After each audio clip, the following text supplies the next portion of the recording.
ഇതാണോ? ടാറ്റാ.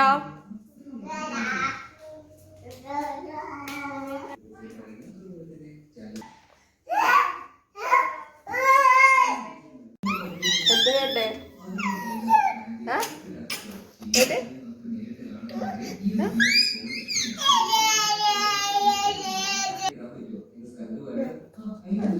എടാ കള്ള. കൊടുത്തുകൊണ്ട് തന്നെ വണ്ടി മേലോട്ട് എടുക്കാൻ വേണ്ടി നോക്കുന്നുണ്ട്.